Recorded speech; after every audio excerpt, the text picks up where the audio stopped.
The ancient law is not a hammer. Warden Kalen Vance felt the truth of it in his teeth. It was a low, resonant hum that vibrated up from the deck plates of the patrol cutter Steward. The sound was old, impossibly old, and it had been growing steadily for 3 days. His ship, a vessel of barely 100 souls, was a mote of dust floating before a Titan's tomb. Before them hung the obsidian anchorage, a shard of absolute black that drank the light of the nearby pulsar. Within that unnatural shadow slept the Relic, the source of the hum, the ghost that had haunted this sector for centuries. Its sleeping sensor arrays were like closed eyelids on a god. His first officer, Relic, stood with his arms crossed, his face a mask of hardened pragmatism. "The vultures are on their way, Warden.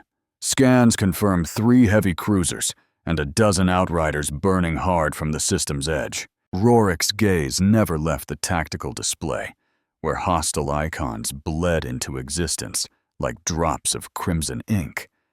"They smell the same thing we do." Kalen nodded, the hum a constant companion in his skull. The stakes were simple and absolute. If the carrion vultures reached the Relic first, they would crack it open like a prize, looting its secrets and leaving a husk. The Commonwealth. His Commonwealth needed that Relic intact, not for weapons, but for wisdom. They were a people clinging to survival, patching together a civilization from the ruins of their ancestors.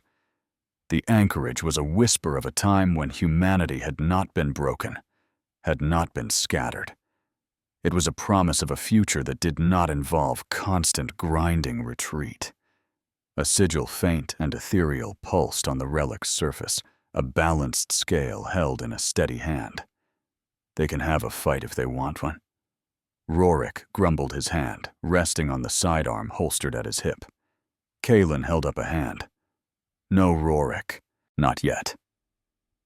The debt is counted before the blade is drawn." His orders were clear: make contact, establish a lawful claim, and await the arrival of the diplomatic corps. The vultures operated under a simpler creed: might makes right, and salvage belongs to the strong. Kalen looked at the quiet Relic, a mountain of silent metal and unknown purpose.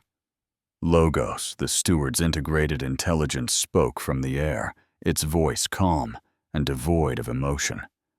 Warden probability analysis suggests a confrontation is inevitable. The Vulture fleet possesses a 73% advantage in projected firepower. Kalen's jaw tightened. He knew the numbers.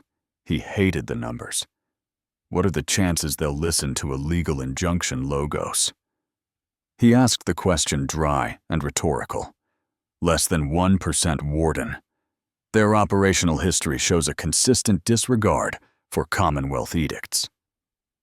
The AI's response was immediate, a cold splash of reality. Ilara, his junior science officer, looked up from her console, her eyes wide with a mixture of fear and awe. "Sir, the resonance. It's changing. It's matching the steward's core frequency. It's listening to us." The hum deepened, a question asked in a language older than words. The Relic knew they were there, and it knew the vultures were coming. The law does not bargain it. Balances, a civilian freighter. The Starlight Wanderer was 2 systems away, its crew listening to the encrypted Commonwealth dispatch. The captain, a woman named Anya, held her daughter's small hand. "Is the Warden going to win?" The girl asked, her voice small. Anya looked at the star charts, at the ominous warnings marking the Caldera Maw. "He has to, sweetie," she whispered, her heart a cold knot of dread. "He's holding the line for all of us. They were one of a million families, their hopes pinned on a single cutter, and an ancient mystery." The Vulture fleet dropped out of hypervelocity burn with brutal efficiency. They formed a jagged crescent. A hunter's smile of gun ports and missile tubes aimed at the steward. A voice rough and dripping with arrogant confidence crackled over the comms. Commonwealth cutter. This is core of the carrion vultures. That prize is ours by right of salvage. Power down your weapons and drift, or we'll turn you into a very small, very hot cloud of vapor." Kalen stood straight, his uniform crisp, his face set. He would not be intimidated. "This is Warden Kalen Vance of the Commonwealth vessel." "Steward," he replied, his voice even and strong. "This artifact is a designated heritage site under the 7th Accord. It is not salvage. You are in violation of established law. Heed this warning and withdraw." The laughter that came back was harsh and mocking. "Your accords are worthless out here, Warden. Your laws are ghosts. We deal in steel and fire." The Vulture King's transmission ended. Missile alerts began to shriek across the bridge. The fight was on. A mirror shows only what is presented. Evasive maneuvers. Kalen commanded, his voice cutting through the rising tension. "Relic, defensive fire. Target their lead torpedoes. Don't provoke the cruisers." The steward lurched its engines, screaming as it dodged and weaved through the first wave of incoming fire. Plasma bolts sizzled past the cockpit, inches from the reinforced plasteel. The hum from the Relic intensified, no longer a gentle vibration, but a thrum of immense power, waking from a long slumber. The sigil of the balanced scale on its hull began to glow with a soft internal light. The Vulture's attack was relentless, a brute force assault designed to overwhelm and crush his small ship. They were pirates, not soldiers, and their tactics were crude, but effective. The steward's shields flared, absorbing blow after blow, the percentage dropping with sickening speed. "Shields at 40%, Warden." Alara called out, her knuckles white on her console. "They're trying to pin us between their guns and the anchorage." It was a classic pincer move, forcing him to choose his poison. "Logos, give me a solution." Kalen snapped, the sweat beading on his forehead. "The optimal strategy is surrender, Warden." The AI replied calmly. "The alternative is destruction, with a 98% certainty." Kalen gritted his teeth. "There's always another option." He looked at the glowing relic, at the light that was growing brighter with every missile that detonated nearby. It was responding to the violence, to the chaos. But how? What was it waiting for? He had a sudden terrifying thought, a gamble so profound, it felt like madness. A promise made must be a debt paid. He turned to Alara. "Patch me through to the Relic. Direct channel raw data stream. No filters." The young officer stared at him, confused. "Sir." "There's nothing to patch through to. It's not broadcasting, it's just resonating." "Then resonate back," Kalen ordered, his voice ringing with an authority that left no room for argument. "Give it everything we are. Our laws, our history, the charter of the Commonwealth. Give it the census data from every world we protect. Show it our ledgers." Relic looked at him like he had lost his mind. "Warden, what are you doing? We need to be fighting. We are fighting." "Relic," Kalen said, his eyes fixed on the immense black shape before them. "We're just using a different kind of weapon." The Vulture King. Kor watched the little cutter's data stream spike. His tactical officer grunted in confusion. "Sir, the Commonwealth ship is broadcasting. It's sending encyclopedias at the artifact." Kor laughed, a deep, guttural sound. "The fool. He thinks he can talk it into surrendering." "Fine. Let him waste his energy. Tighten the net. I want that ship's core in my trophy room." On the bridge of the steward, a profound change was occurring. The hum from the anchorage was no longer just a sound. It was a presence. It filled the ship, a silent inquiry that bypassed ears and went straight to the mind. Kalen felt a weight descend upon him, a sense of being judged, of being measured. The data stream flowing from his ship to the Relic was a plea, a testament. It was a declaration of intent. "We are not destroyers," the data whispered. "We are builders. We are keepers. We remember." The Relic seemed to consider this, its glowing sigil pulsing like a slow, deliberate heartbeat. The ledger never lies. It only listens. The anchorage responded, not with a voice, but with a feeling, a concept impressed upon the minds of everyone on the Steward. It was a demand for an accounting. A single stark question echoed in Kalen's thoughts. "Who are you to claim this vessel?" He understood then. This was not a negotiation. It was a trial. The vultures in their arrogance began their own transmission, a torrent of data showcasing their strength. Fleet rosters, kill counts, battle logs, a chronicle of plunder and destruction. They were showing the Relic their power, their right to take what they wanted. Kalen knew he could not compete on that scale. The Commonwealth's military was a shadow of its former glory. So he offered a different kind of accounting. He instructed Alara to transmit the names of every citizen on the colony of New Haven, the world the Steward was assigned to protect. He sent birth records and death certificates. He sent trade agreements and scientific discoveries. He sent the verdicts of 1,000 court cases, the sentences handed down, the restitutions made. He sent a ledger of a people trying, and often failing, to be just. It was a desperate, insane gambit. He was answering a demand for a warrior's credentials with a librarian's catalog. Rorik watched the tactical display, his expression grim. "It's not working, Warden. Their cruisers are moving into final firing position." The ship shuddered as another volley of plasma fire struck the shields. "Shields at 10%. "Brace for impact," Alara yelled. Kalen closed his eyes, focusing all his will on the transmission. "We are shepherds, not wolves," he thought, sending the core tenets of Commonwealth law as his final plea. "We measure our strength not by the graves we dig, but by the homes we build. A single truth outweighs 1,000 threats." Then silence. The vulture weapons ceased firing. The universe outside the Steward's cockpit went utterly still. A new light, brighter than any star, erupted from the obsidian anchorage. It was not a violent explosion, but a serene, geometric unfolding of power.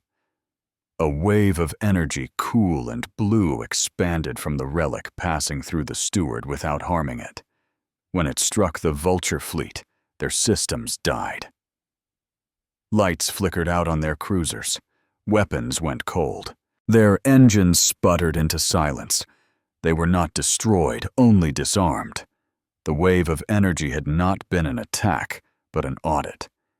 It had read their intent, weighed their history of violence, and found them wanting. The Relic had judged them, and its judgment was absolute. A channel opened from the anchorage, a voice speaking directly into Kalen's mind, a voice like the grinding of tectonic plates and the turning of 1 billion pages. "Probationary stewardship granted. The first count is satisfied. The ledger is open." Kalen stumbled back, his knees weak, catching himself on a console. He had done it. He had woken the saint.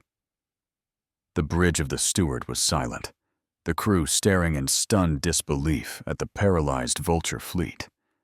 Rorik was the first to speak, his voice a hoarse whisper. "What? What was that?" Kalen straightened up, a new weight on his shoulders, a burden of immense responsibility.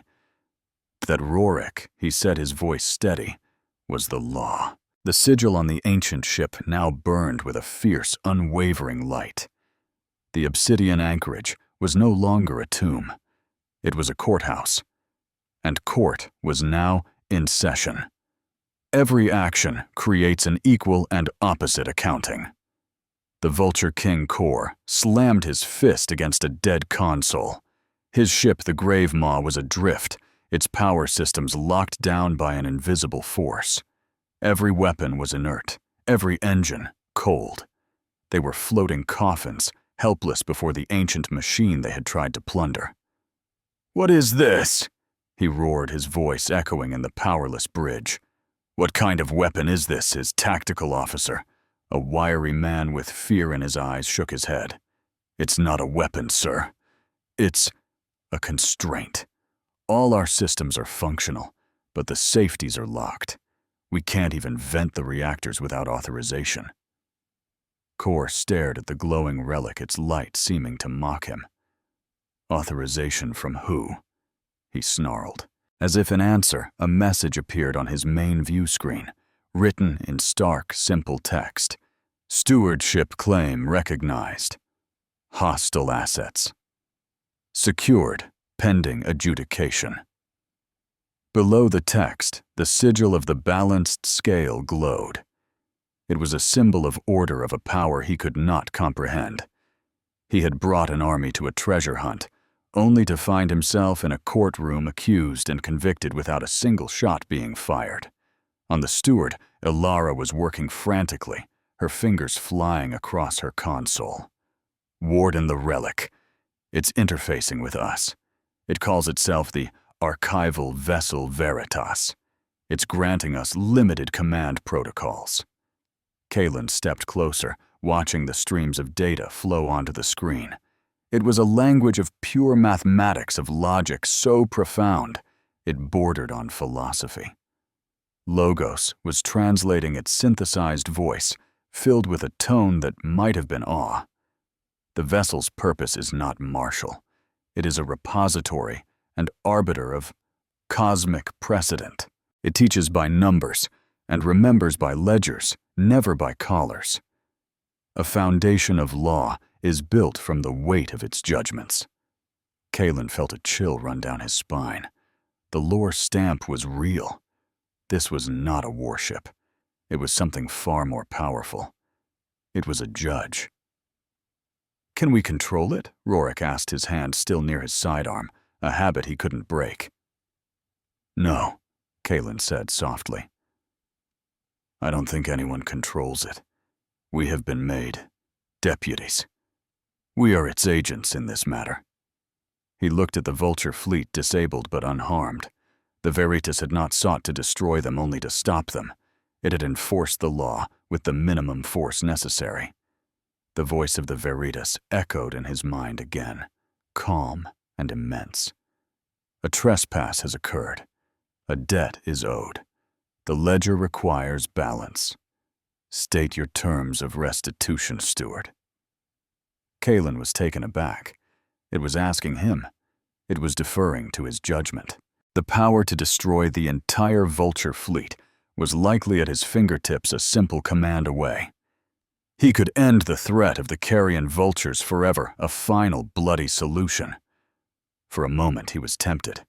He thought of all the worlds they had terrorized, the people they had murdered.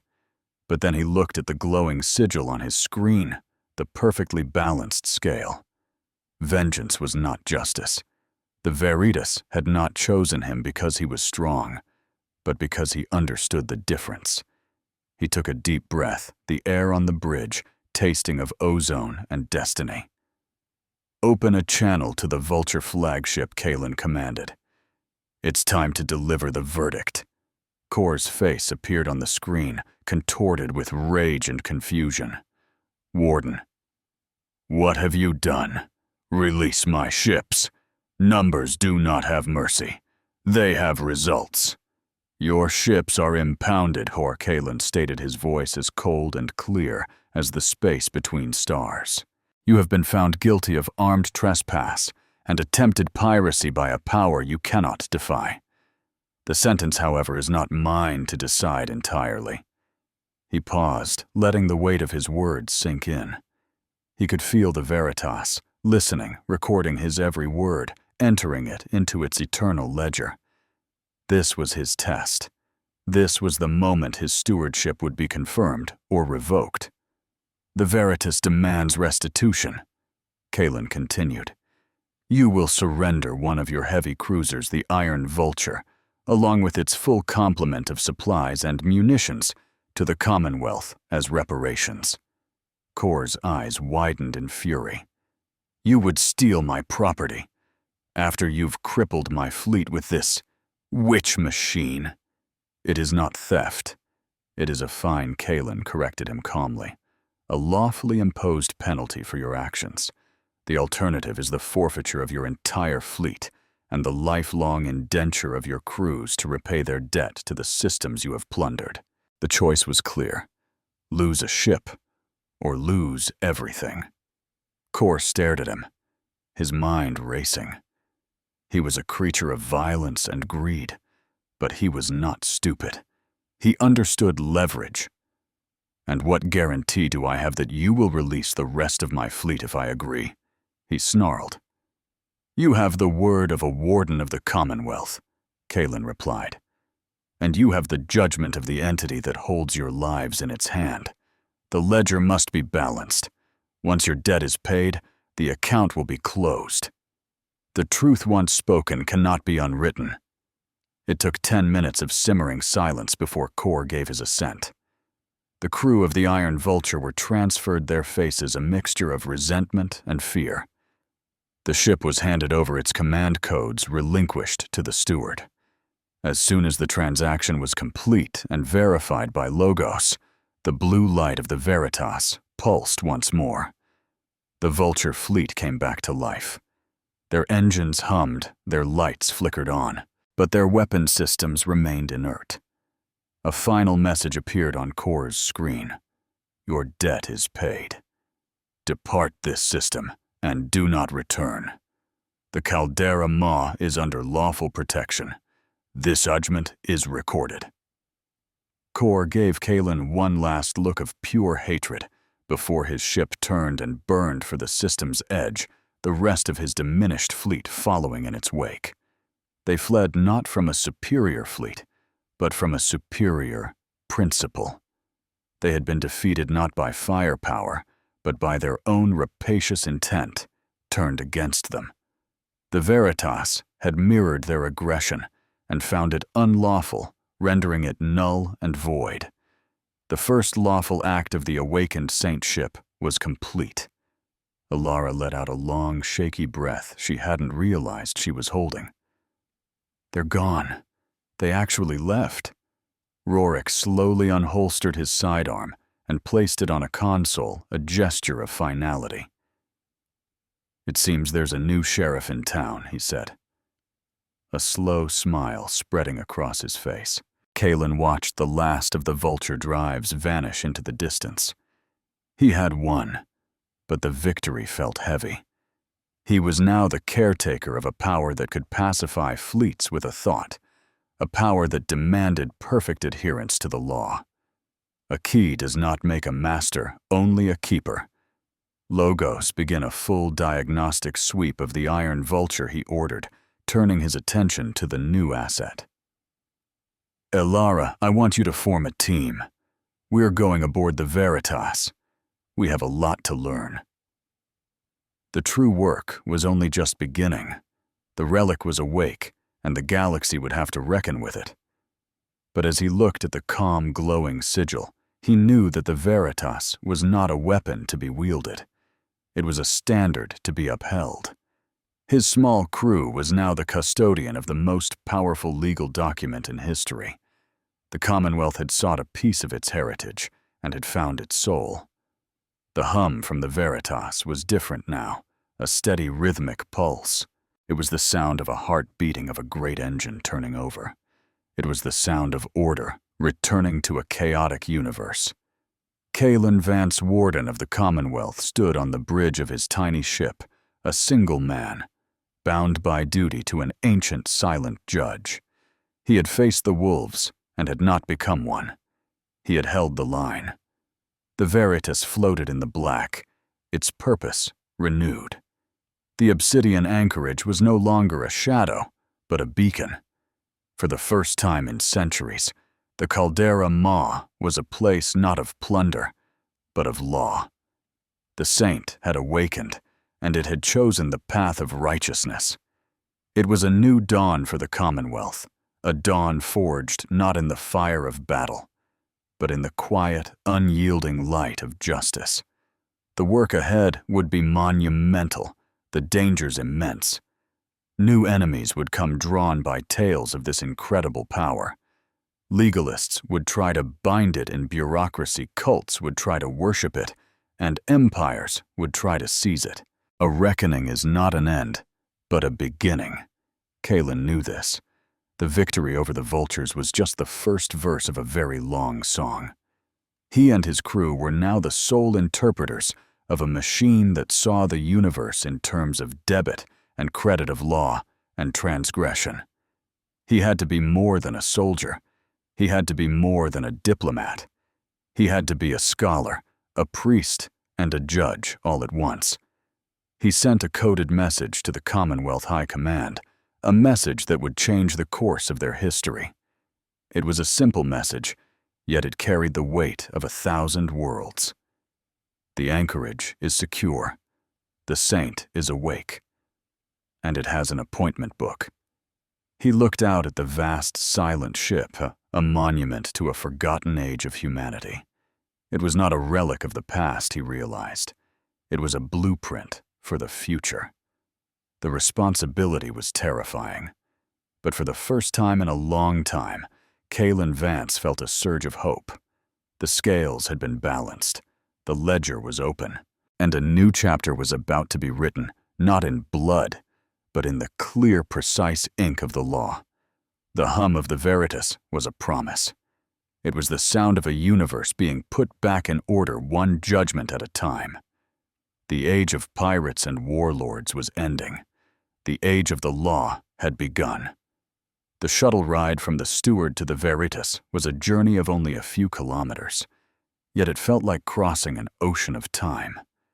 The Relic's hull was a landscape of alien geometry, its surface absorbing light in a way that made distances impossible to judge. A single perfectly illuminated portal had opened for them, a silent invitation into the heart of the mystery.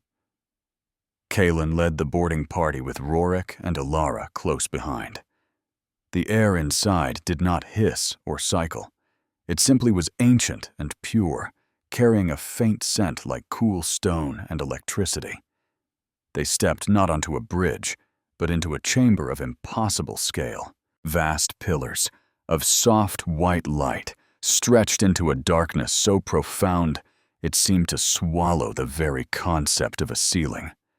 The deck was a polished obsidian floor, and inscribed upon it were glowing lines of intricate script, mathematical formulae, legal statutes, stellar cartography, all interwoven into a single seamless tapestry of knowledge.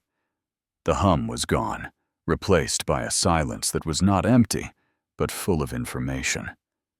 It was the silence of a library where every book was open at once. Alara gasped her scientific curiosity, warring with pure, unadulterated awe. It's a repository, a planetary-scale data core. Relic, ever the soldier, scanned the silent expanse. There are no controls, no command stations, no weapons. He was right. There was nothing here that spoke of command in a martial sense. In the center of the chamber, a single dais levitated a few feet off the floor. As they approached, a shape coalesced above it, a perfect three-dimensional representation of the balanced scale, rendered in shimmering blue light. The voice of the Veritas spoke not in his mind this time, but from the very air around them, a chorus of 1,000,000 perfectly harmonized tones. The stewardship is accepted. The orientation may commence. A deed is the seed of its own consequence. Information flooded Kalen's mind not as a violent torrent, but as a gentle, ordered unfolding. He saw the history of the Veritas not as a series of events, but as a chain of legal precedents. It was one of countless vessels, launched by a forgotten epoch of humanity, each one a seed of cosmic law. Their purpose was not to conquer, but to teach. To observe a civilization weigh its actions against a core set of axioms. Do not extinguish sentient life. Do not hoard knowledge. Honor your agreements, and then offer guidance. It never commanded. It only adjudicated the consequences of choices freely made. He saw it arrive in this system millennia ago, finding nothing but cosmic dust. So it had waited a patient judge in an empty courtroom. It had slept its systems preserving the foundational laws of a humanity that believed justice was the universe's highest calling. The sigil before them pulsed, and a new stream of data flowed into the chamber's ambient network. A copy of the steward's logs, the battle with the vultures, his own judgment. A new line of glowing script etched itself into the floor. His actions had become the first new precedent recorded in 10,000 years. Ilara was interfacing via her datapad, her eyes wide with revelation. Warden, its core logic. It's flawless. It operates on a principle it calls reciprocal adjudication. It mirrors the intent of any interacting party and applies their own logic back to them as a binding judgment. That was what had happened to the vultures. They had approached with the intent to take by force, so the Veritas had mirrored that force, not as an attack, but as a restraint. It had enforced the law by making their own aggression impossible.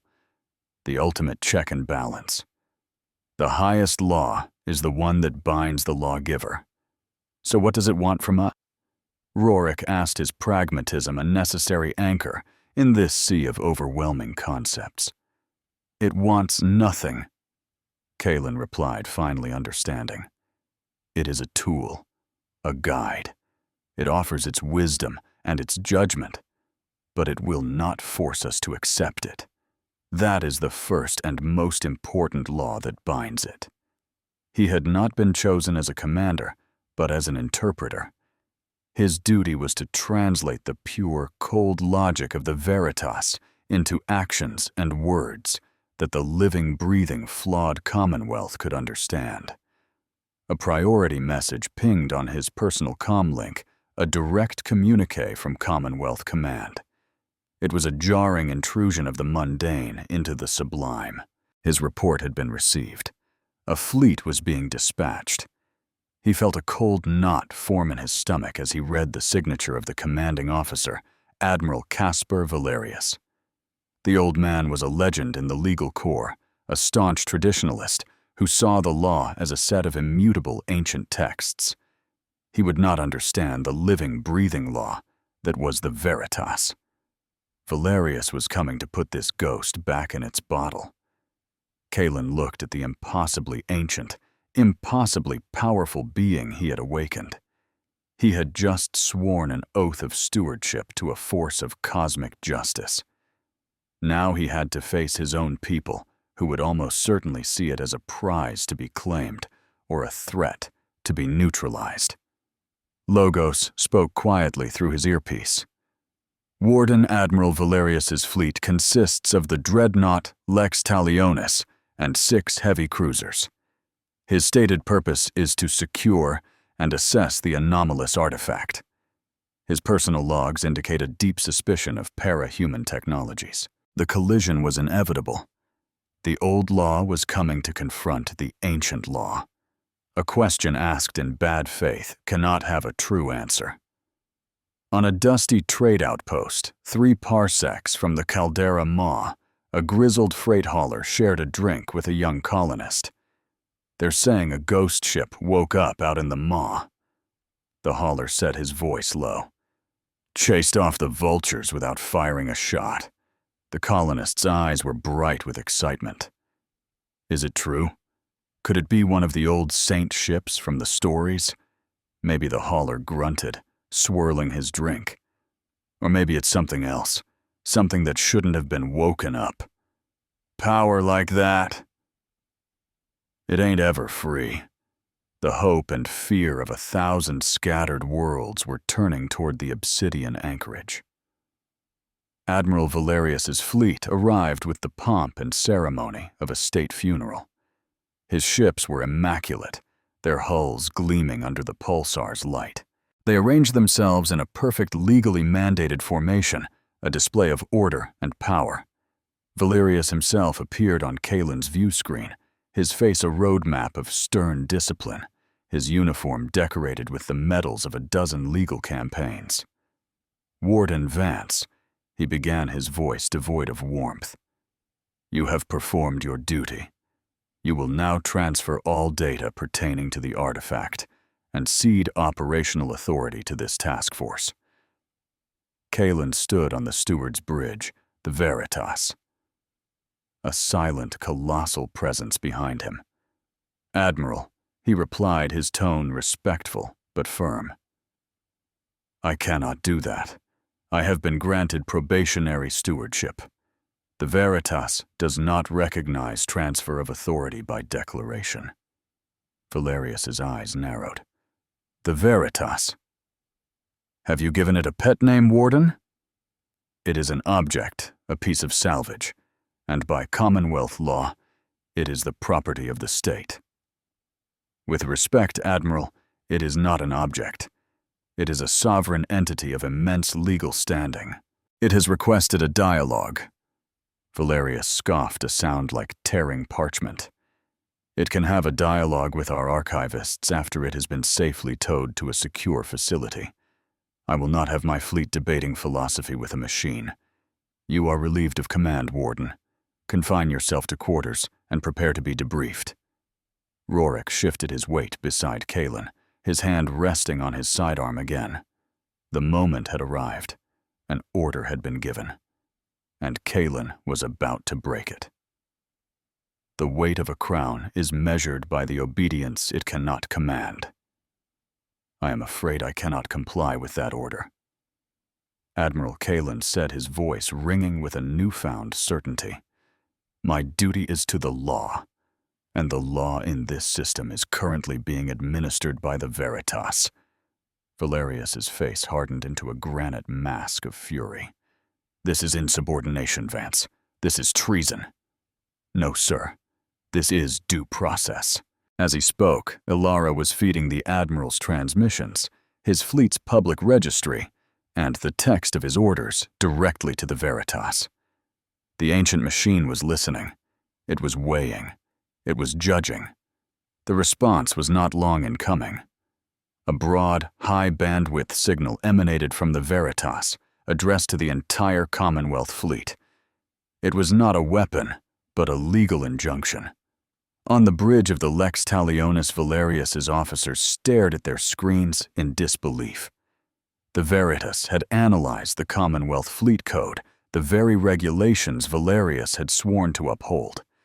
It cited specific articles, prohibitions against the summary seizure of unclassified sovereign entities, requirements for diplomatic engagement before escalation, the rights of first contact agents. The injunction did not disable Valerius's ships. It simply and publicly declared his current actions to be illegal under his own laws. It was a masterful, devastating move. The Veritas had taken the Admiral's legal framework, the source of his authority, and turned it against him. It was a mirror showing him that his own reflection was flawed. He was acting not as an officer of the law, but as a plunderer, no different in intent than Core of the Vultures. A new message appeared on every screen in the system, a calm, simple statement from the Veritas. The steward's claim is lawful. The Admiral's claim is not. Awaiting correction. A teacher cannot force a lesson, only offer it. The crews of the Commonwealth fleet were in turmoil. They were loyal soldiers, but they were also citizens of a nation that prided itself on the rule of law. The Admiral had given an order, but an ancient, seemingly infallible power had just proven that order to be illegal. Whispers turned to murmurs. Murmurs to open debate on the bridges of the cruisers. Valerius was trapped. If he pushed forward, he would be a tyrant, ordering his men to break the very laws they were sworn to defend. If he retreated, his authority would be shattered. Kalen felt a pang of sympathy for the old man. Valerius was a product of his system, a system that was now being weighed and found wanting by a far older, far more profound intelligence. Admiral Kalen broadcast his voice calm and measured. The Veritas is not a challenge to the Commonwealth. It is an opportunity. It is offering us a chance to be better, to live up to our own highest ideals. He was pleading now not for his own sake, but for the sake of the unity he had sworn to protect. For his response, Valerius ordered his lead cruisers to advance. Not with weapons powered, but as a slow, deliberate show of force. It was a physical threat, a blatant attempt at intimidation. "This is your final chance, Vance. Stand down your pet machine, or we will be forced to take action." The steward was a tiny gnat before the approaching warships. Relic moved to weapons control. "Warden, what are your orders?" he asked, his voice tight. This was the precipice. One wrong move, and Commonwealth ships would be firing on each other. "A debt of violence is always paid in the same currency. Hold your fire." Relic Kalen commanded, his heart pounding. He turned his attention back to the silent giant behind him. "It's your move," he thought, sending a simple query to the Veritas. "What is the lawful response?" The answer came back instantly, not in words, but in a stream of tactical data that flowed into the steward's systems. Logos analyzed it, its synthesized voice clipped with urgency. "Warden, the Veritas is accessing local stellar phenomena. It has calculated the precise resonant frequency of the pulsar's magnetic field." Before Kalen could ask what that meant, it happened. The Veritas did not fire a weapon. It sang a single impossibly complex note of electromagnetic energy. The note resonated with the pulsar briefly and harmlessly, amplifying a specific particle emission. A shimmering curtain of light, a solar flare of breathtaking beauty, erupted from the star. It was perfectly aimed. It washed over the two advancing cruisers, and their primary power systems immediately went into emergency shutdown to prevent overload. They were adrift, their screens dark, their engines sputtering. The Veritas had not attacked them. It had simply used the natural environment, the physics of the system itself, to enforce a safety protocol on the threatening ships. It had performed the celestial equivalent of putting a child in a timeout. On the bridge of the Lex Talionis, a stunned silence reigned. Admiral Valerius stared at his two crippled cruisers, then at the serene, glowing Relic. He had brought the full, rigid weight of Commonwealth law, and it had been answered with a gentle, irrefutable lesson in astrophysics. He had lost. Justice delayed is an equation unbalanced. Kalen knew he had to press the advantage, but not with aggression, with reason. "Admiral Valerius," he broadcast to the flagship, "the Veritas has twice demonstrated its nature. It will not be coerced. It will not be commanded. It will only teach. Allow me to mediate a formal hearing right here, right now. You can state your case. The Commonwealth can state its case, and the Veritas will listen. It is the only way forward." It was a final, desperate gamble to prevent further escalation. He was offering his superior officer a way out, a way to salvage his dignity and prevent a civil war. For a long, agonizing minute, there was no reply. Kalen could feel the tension on his own bridge, the sweat beading on Alara's brow, the grim set of Rorik's jaw. The entire future of the Commonwealth, its relationship with this incredible power, hung on the decision of one proud, stubborn old man. Finally, the Admiral's voice returned tight with a grudging respect. "On what terms, Warden?" The hearing was broadcast across the entire system, an open forum for all to witness. Valerius presented his arguments, citing centuries of Commonwealth law regarding salvage and military authority. He was eloquent, passionate, and utterly convinced of his position. Kalen, in turn, presented his own experience, arguing that the Veritas was not property, but a sentient legal entity deserving of sovereign rights. He was simply a man speaking his truth. When they were finished, the Veritas HFY rendered its judgment. The ledger records the action, not the intent.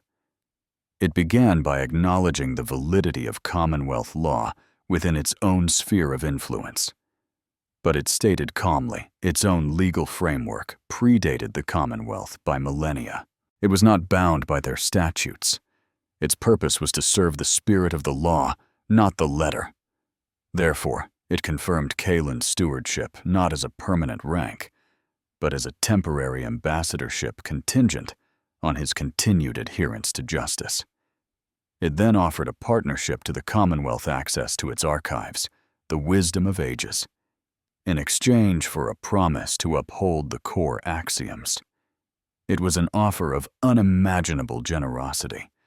It was not a conquest, it was an alliance. The Veritas did not seek to rule them, but to guide them. It placed itself not above them, but beside them. Admiral Valerius, a man who had dedicated his life to the letter of the law, was left speechless by a being that embodied its very soul. He looked at his fleet, then at the small cutter captained by the junior warden, and finally at the ancient silent ship that had outmaneuvered him at every turn without a hint of malice. His career was likely over, but his integrity was not. He did the only thing a true man of the law could do. He conceded. The judgment is acceptable. He broadcast his voice heavy with the weight of history. The crisis was over. The Commonwealth had not gained a new weapon. It had gained a conscience. The cost had been high, a shattered chain of command, a humbling public lesson, and a future of profound uncertainty. But the victory was real. A precedent had been set. Kalen stood on the bridge of the Steward, watching the Commonwealth fleet reform, not in a battle line, but in a formation of escort. His small cutter now flew at the head of a dreadnought's task force. On the main screen of the Lex Talionis, for all to see, the Admiral had ordered the display of a new symbol next to the Commonwealth starburst, a single, perfectly balanced scale. The archive of the Veritas pulsed once a new line of script, burning brightly on its obsidian floor, recording the precedent of its first willing partnership with a fledgling race. He felt the gaze of the Veritas upon him, a silent, approving presence. He was no longer just a warden. He was an envoy, a bridge between the past and the future, between the rigid laws of man and the flowing justice of the cosmos. The path ahead would be fraught with peril, with those who would seek to misuse this power. But for the first time, he did not feel alone. The law was not a hammer to shatter his enemies. It was a compass, and it was pointing the way home. The work of justice is never finished.